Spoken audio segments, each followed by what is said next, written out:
¿Cuántos creen que tenemos un Dios poderoso? Amén.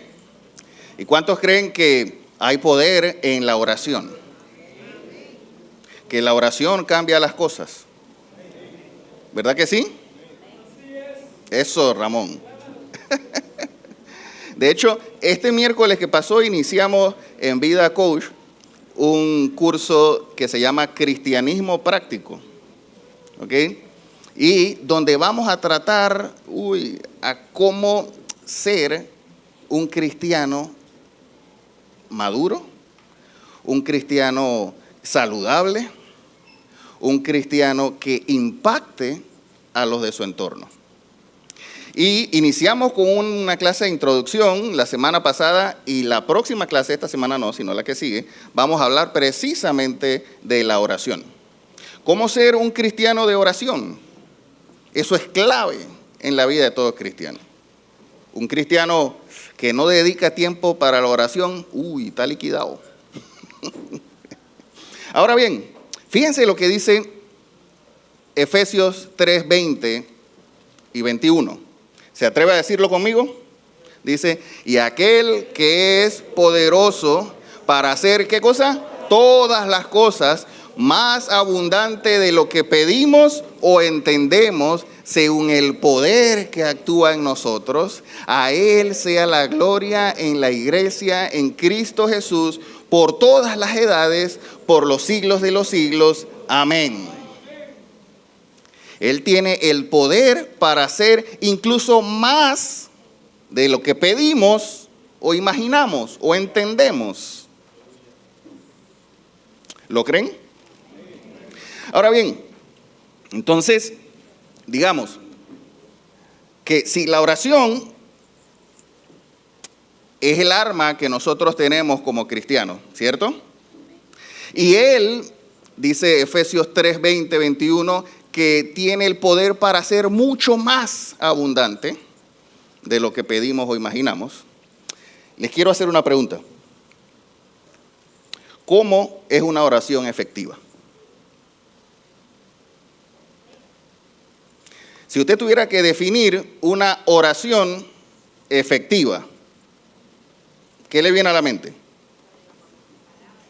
Con la palabra, ¿qué más? La de la mamá. La fe. Una oración efectiva, una oración que estoy diciendo y que wow, qué efectiva fue esa oración. Sincera. Con la palabra. Humildad. ¿Qué dijiste, Yiriani? Que tiene resultados.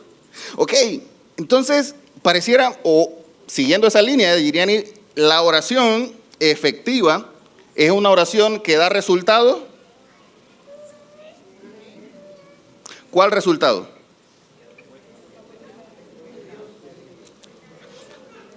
Es decir, vamos a reformular la pregunta. Una oración efectiva quiere decir que da resultado de acuerdo a lo que yo pedí.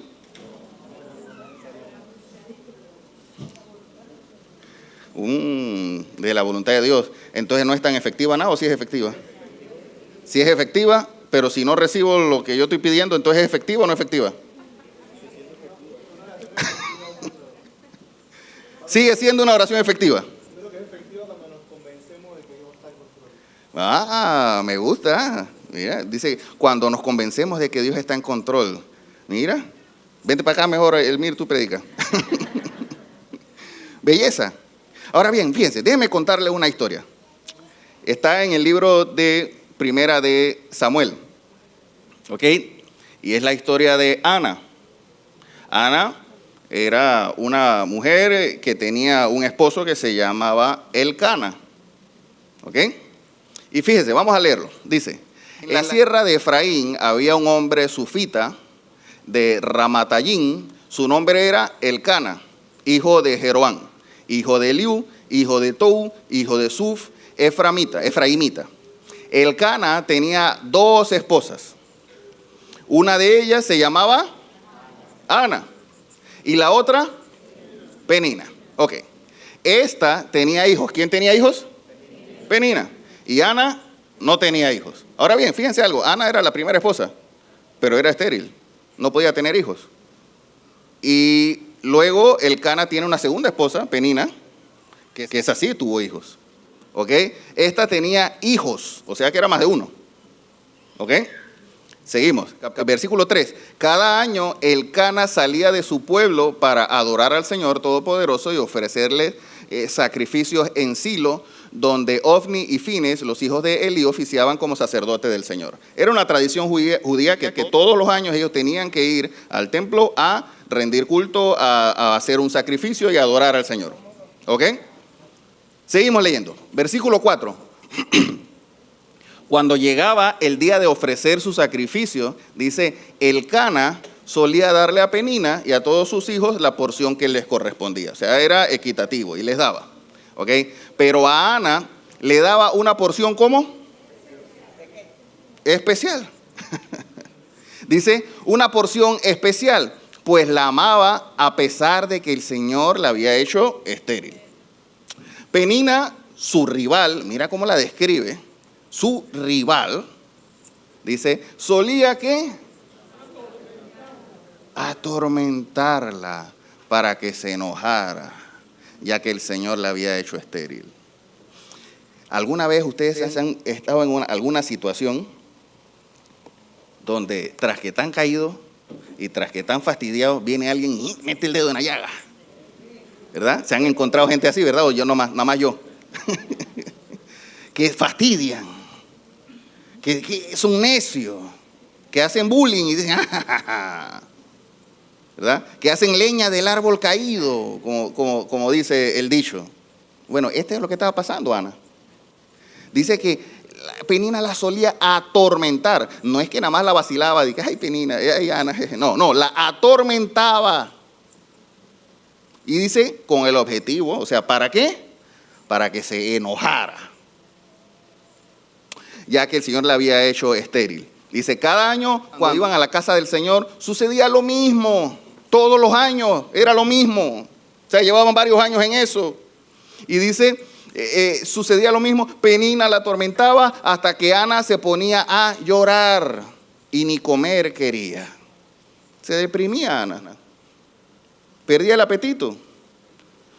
La verdad es que yo no recuerdo cuándo fue la última vez que perdí el apetito, pero tiene que ser terrible. Tiene que ser terrible. Perdí el apetito y se echaba a llorar. Seguimos leyendo. Entonces el Cana, su esposo, le decía, Ana, ¿por qué lloras? ¿Por qué no comes?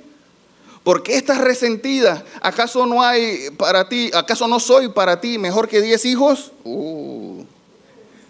El Cana tenía una autoestima alta. El Cana, por lo que veo, y el man decía, yo soy mejor que 10 hijos. Probablemente por ahí partía el problema. Dice el versículo 9, una vez estando en Silo, Ana se levantó después de la comida y a la vista del sacerdote Elí, que estaba sentado en su silla junto a la puerta del santuario del Señor, con gran ¿qué? Angustia comenzó a orar al Señor. O sea, no fue una oración de Señor, bendice los alimentos en el nombre de Jesús. No. Fue, dice, una oración con gran angustia. Empezó a orar al Señor y a llorar desconsoladamente. Entró al templo, estaba allí Elí, el sacerdote, y se puso a orar y a llorar desconsoladamente, con angustia, a orar, a presentarle al Señor su queja, su inquietud, su dolor. Seguimos leyendo. Entonces hizo este voto, Ana. Dice, Señor Todopoderoso, si te dignas mirar la desdicha de esta sierva tuya, y si en vez de olvidarme, te acuerdas de mí y me concedes un hijo varón, ahí está la petición, me concedes un hijo varón, yo te lo entregaré para toda su vida y nunca se cortará el cabello. El corte de cabello era un símbolo sacerdotal, era algo de separación para sacerdocio. Dice, como Ana estuvo orando largo rato ante el Señor, Elí se fijó en su boca. Sus labios se movían, pero debido a que Ana oraba en voz baja, no se podía oír su voz. Elí pensó que estaba borracha, imagínense. Así que le dijo, ¿hasta cuándo te va a durar la borrachera? Deja ya el vino. Versículo 13, no, mi señor, dice Ana, no he bebido vino ni cerveza, soy solo una mujer, ¿cómo? Angustiada, que ha venido a desahogarse delante del Señor. He venido a entregar mi angustia, mi dolor, mi necesidad delante del Señor. Eso es lo que estaba haciendo Ana. Dice, no me tome usted por una mala mujer. He pasado este tiempo orando, no quejándome, orando, debido a mi angustia y aflicción. Vete en paz, respondió Elí, que el Señor, que el Dios de Israel te conceda lo que le has pedido.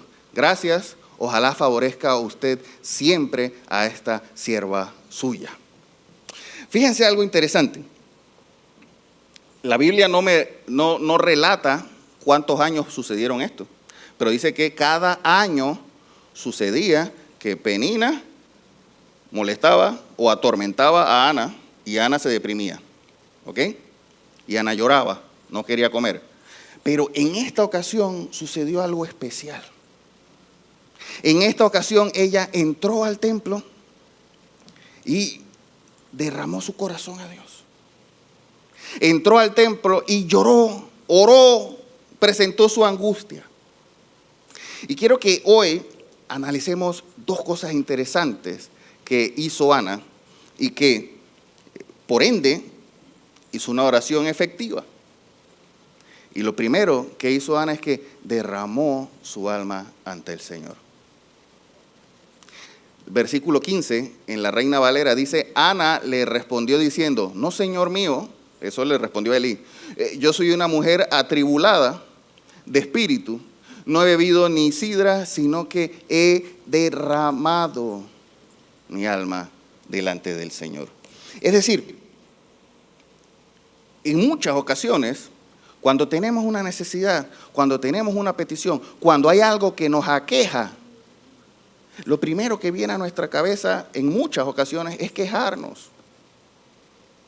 En muchas ocasiones es cualquier otra cosa menos orar. Y aquí lo que nos está diciendo que esta oración efectiva de Ana es que dice que ella fue al templo y derramó su alma ante Dios. Ahora, ¿qué es derramar mi alma ante Dios? Derramar mi alma ante Dios es sumisión. Es reconocer a su voluntad, es reconocer que Él está por encima de toda la situación, es presentarle a Él mi necesidad y desconectarme, es entregarle a Él todo lo que me aqueja, es orar y decir, Señor, no puedo con esto. Señor, Penina me está atormentando. Señor, tengo un vecino que, ¿te lo llevas o te lo mando? Señor, tengo en la oficina un jefe que me... Eso es derramar tu alma ante Dios. Es presentarle todo. Es entregarle lo que está muy adentro de ti, que más nadie sabe. Pero que Dios sí sabe y que está esperando que tú acudas. Eso es derramar tu alma al Señor. Fíjense, les cuento una historia, una anécdota.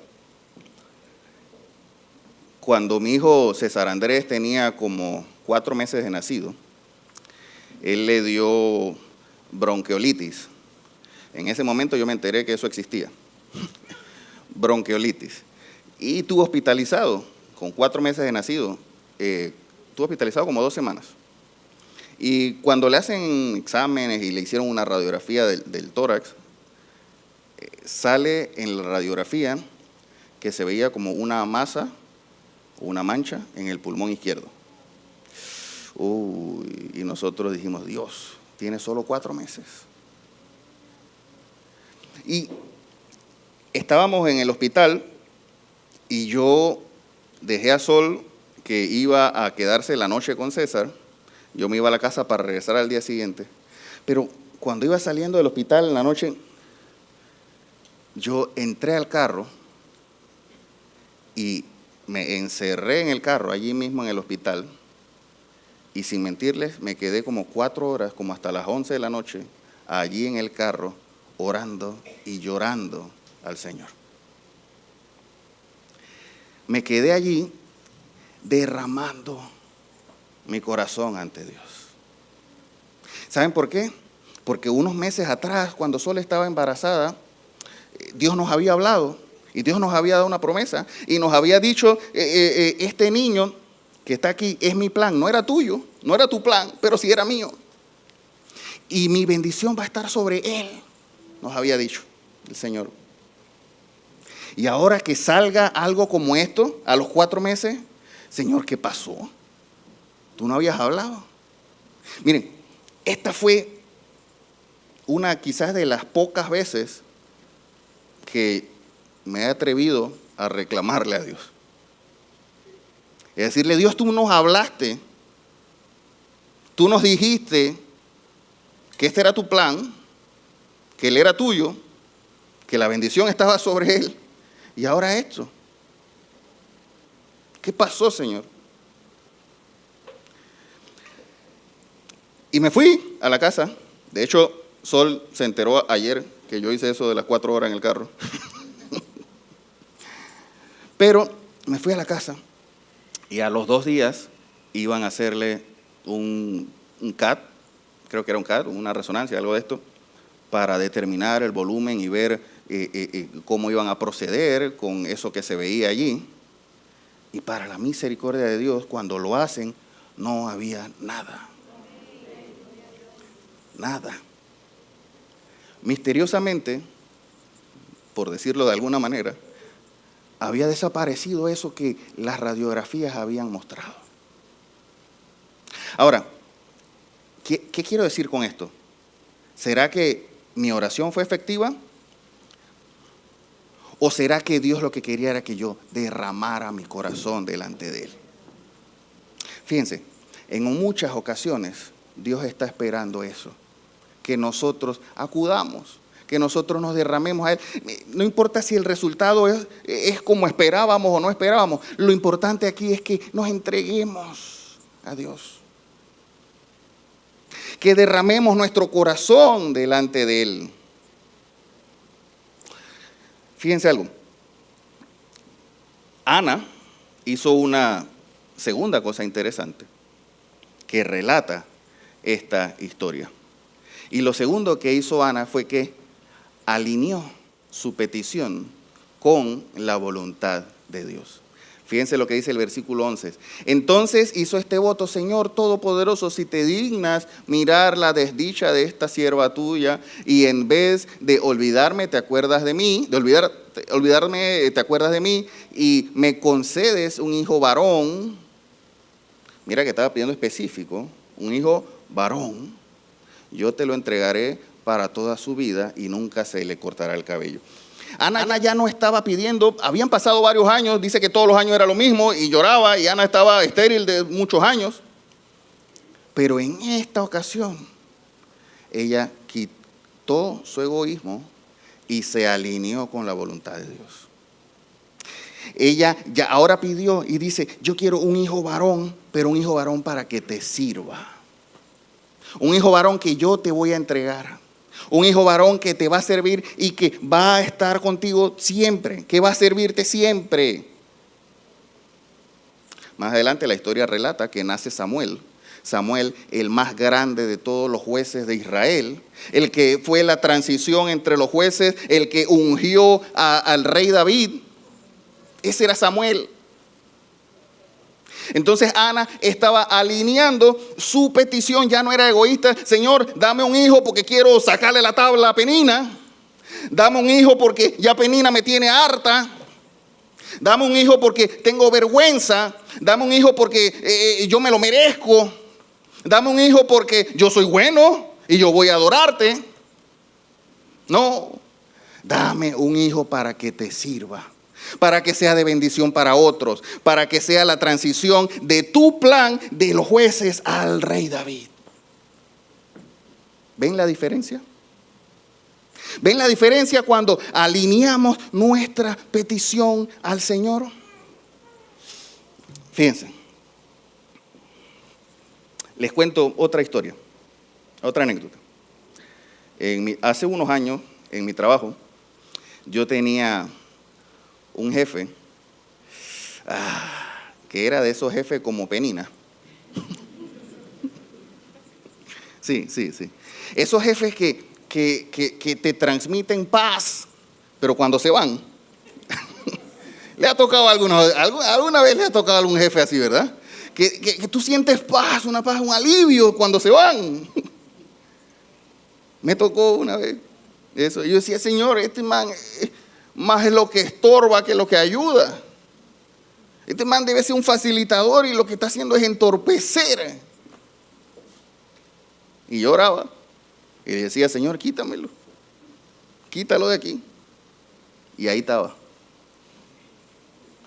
Y un día empecé a orar y ya iba a decir, Señor, no, me Ramón. Oye, Ramón, no sea así. No sea así, Ramón, oye.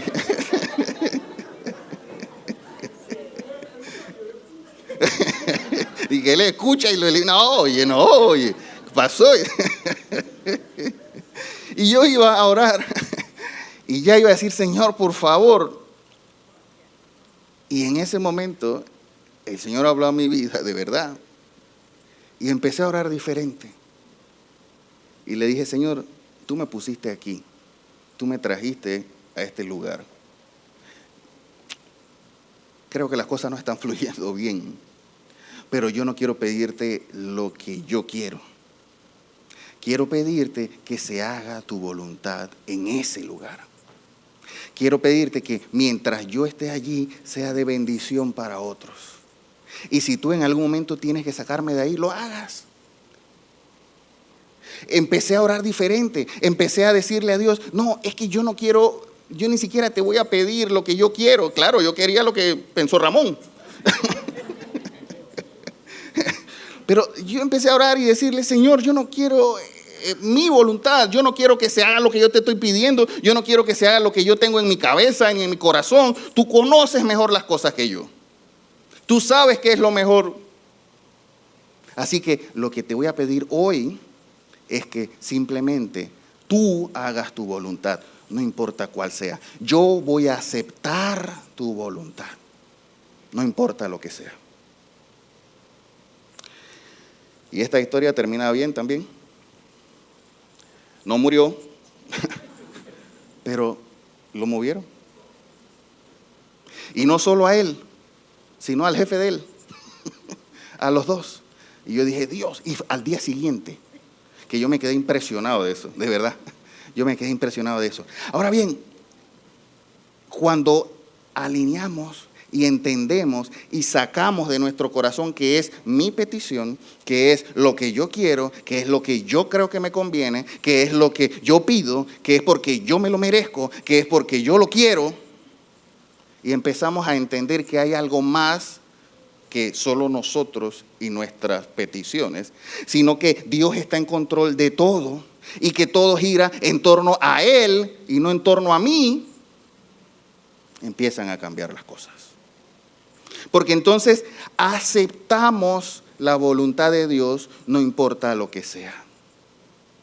Aceptamos la voluntad de Dios y entendemos que somos nosotros los que tenemos que alinearnos con Él.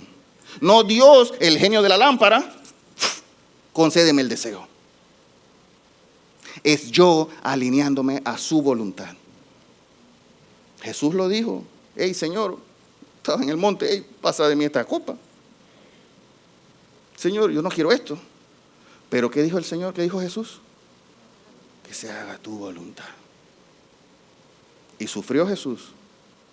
Pero dice la palabra que porque se humilló y fue a la muerte y muerte de cruz, Dios le dio un nombre que es sobre todo nombre y lo exaltó a lo sumo. Porque aceptó la voluntad de Dios. Fíjense, esta historia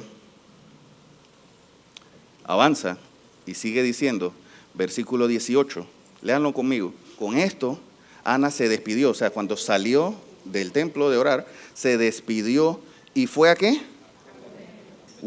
¿Se acuerdan que no quería comer? ¿Se acuerdan? ¿Y ahora qué fue? A comer. ¿Ven que comer es de Dios? Yo siempre lo he pensado y lo he sentido. Se nota. Dice, se fue a comer. Y fíjense lo que dice allí. Desde ese momento, ¿qué? Ahora bien, cuando salió Ana del templo, ¿salió con niño en mano? ¿Salió embarazada? No, pero ¿qué pasó allí? ¿Qué pasó allí? Ella derramó su corazón delante de Dios y alineó su petición a la voluntad de Dios. Y allí, acto seguido, experimentó la gracia y la paz de Dios. Y dice, su semblante cambió enseguida, instantáneo. No había recibido todavía, no sabía ni siquiera, Dios no le dijo, sí, te voy a dar un... No había recibido nada. Pero descansó en el Señor porque derramó su corazón y le entregó su petición a Dios y alineó su petición con Dios. Fíjense, sigue diciendo, versículo 19. Al día siguiente madrugaron y después de adorar al Señor, dice, volvieron a la casa en Ramá. Luego Elcana se unió a su esposa Ana y el Señor se acordó de ella. Fíjense, al día siguiente, dice, madrugaron a adorar. Exacto. Madrugaron a adorar. ¿Y qué hicieron primero? Adoraron. Y después se unió con su mujer y el Señor se acordó de ella. Ahora, ¿ustedes se imaginan a Ana al día siguiente reída, de oreja a oreja? No había recibido nada, pero reída, que su semblante había cambiado, que ahora sí quería comer. ¿Ustedes imaginan que madrugó y haciendo pancake, rapidito Elcana, vamos a adorar? Exacto.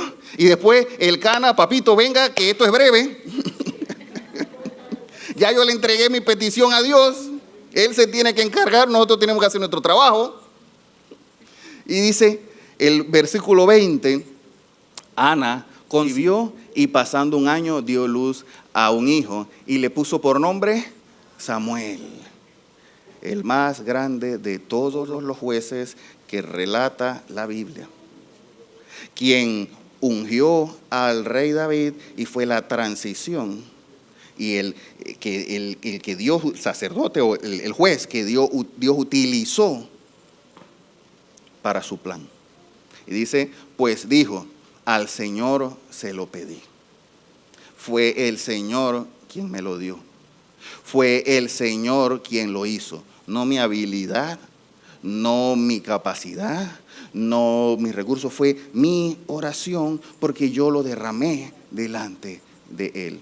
Ana aquí estaba experimentando, antes incluso de recibir lo que había pedido, Ana estaba experimentando lo que el apóstol Pablo escribió unos 1100 años después, que era, por nada estén afanosos, sino sean conocidas vuestras peticiones delante de Dios con oración y ruego y con acciones de gracias. Y dice, y la paz de Dios que sobrepasa todo entendimiento, guardará sus corazones y sus pensamientos en Cristo Jesús. Eso es lo que estaba experimentando Ana. Ana entregó, presentó, se alineó y dijo, Señor, encárgate tú. Ahora bien, entonces, ¿cómo es una oración efectiva? Una oración efectiva tiene que ver con el resultado que a mí, según mi criterio, me favorece. Una oración efectiva es aquella a través de la cual derramas tu alma y tu corazón a Dios. Es a través de la cual te entregas por completo a Dios. Es una oración a través de la cual, una oración efectiva es aquella a través de la cual te alineas con Dios y con su voluntad y aceptas su voluntad. Esa es una oración efectiva, independientemente del resultado. Independientemente si Dios responde sí o Dios responde no. O Dios responde todavía. Esa es una oración efectiva. Fíjense, ya para terminar, si los músicos me ayudan, les cuento una historia. Esta historia de Ana era una historia que le encantaba a mi mamá. Mi mamá falleció en el 2017, pero esta historia, desde que yo era niño, mi mamá me la contaba. Y mi mamá le encantaba esta historia. ¿Y por qué le encantaba esta historia? Porque cuando mi mamá quedó embarazada de mí, que le hicieron ultrasonidos y demás, además de mí, habían 2 fibromas que me estaban atormentando a mí. Eran mis peninas. Habían 2 fibromas que estaban haciendo daño. Y ustedes saben, los médicos decían, esto no, quizás no pegue, probablemente se interrumpa el embarazo. Pero ustedes saben algo, yo seguía creciendo ahí. Ahora, los fibromas también seguían creciendo. Y cuando sucedía eso, los médicos decían, ok, miren, puede ser que nazca, pero probablemente tenga algún daño. Probablemente tenga alguna afectación, alguna malformación, probablemente algo salga defectuoso en el bebé. Sin embargo, mi mamá oraba y derramaba su corazón delante de Dios. Y no solo mi mamá, de hecho, toda la iglesia lo hacía. Oraban por mí y yo no había nacido. Edita no está aquí. ¿No? Bueno, Edita oraba también. Edita conocía a mi mamá cuando estaba embarazada de mí y también era parte de las que oraban por mí. Sí, ustedes se ríen, pero es verdad, oye. Y fíjense algo, yo seguí creciendo y la iglesia orando. Por eso, ¿ven por qué es importante la cajita de oración? ¿Ven por qué es importante? Y todas las semanas decimos, ponga su petición allí. Porque cuando hay una unidad en la oración y presentamos y derramamos a Dios nuestro corazón, hay un cambio. Y fíjense que a mi mamá le tuvieron que hacer cesárea, llegó ya a los 9 meses, le tuvieron que hacer cesárea, porque, pues, no sé, yo me había encariñado con los fibromas, no quería salir. Y cuando abren a mi mamá para hacerle la cesárea, ¿qué ustedes creen que sucedió? Salí yo y no habían fibromas. No había. Habían desaparecido. Y fíjense algo, mi mamá siempre decía, y lo recuerdo de niño, decía, por este niño, y me agarraba, por este niño oraba y el Señor me concedió lo que pedí. De hecho, por eso me puso Daniel, nombre bíblico. Y me decía, tu nombre es Daniel porque significa Dios es tu juez. Y oraba por mí. ¿Ven la importancia de orar por nuestros hijos? ¿Ven la importancia de declarar sobre nuestros hijos la palabra y decirle tú vas a ser de bendición y nada ni nadie podrá tocarte? Porque la palabra dice, ningún arma forjada contra ti prosperará. Hágalo con sus hijos, abrácelos y dígales y hábleles la palabra. Porque una oración efectiva no es aquella que es el resultado que nosotros esperamos o queremos. Una oración efectiva es la que, a través de la cual te derramas a Dios. Entregas todo y te alineas a su voluntad. Y mi mamá decía, por este niño oraba y Dios me concedió lo que le pedí y tú le vas a servir al Señor. Y lo decía, desde que yo era niño, oraba por mí. Ahora bien, ¿se atreven a hacer una oración conmigo? ¿Se atreven hoy a derramar su corazón delante de Dios? A decirle: Señor, yo te entrego todo, no quiero quedarme con nada. No quiero quedarme yo y resolver yo, sino que sea tu voluntad la que se haga. No importa el resultado, no importa si es lo que yo esperaba o no era lo que yo esperaba. Lo que sí sé es que tu voluntad va a prevalecer en mi vida. Y lo que sí sé es que tu voluntad es lo mejor para mí. Y yo sé que cuando te entrego todo, la paz de Dios que sobrepasa todo entendimiento guardará mi corazón y mis pensamientos en Cristo Jesús. No importa lo que suceda alrededor, no importa qué penina haya, no importa quién te quiera hacer daño, no importa qué suceda. La paz de Dios que sobrepasa todo entendimiento guardará tu corazón y tus pensamientos en Cristo Jesús. ¿Se atreve a orar conmigo? Y se atreve allí a ponerse de pie y orar y levantar sus manos y decirle digno de adorar. Gracias, Padre, por tu palabra, Señor. Gracias, Señor, porque tu palabra nos enseña que tus oídos están atentos al clamor de tu pueblo, que tú nos escuchas, que tú escuchas nuestro clamor, que escuchas nuestras oraciones, que tú eres un Dios bueno, que tú eres un Dios perfecto, que tú eres un Dios justo, un Dios que diseñaste un plan, ninguno es accidente.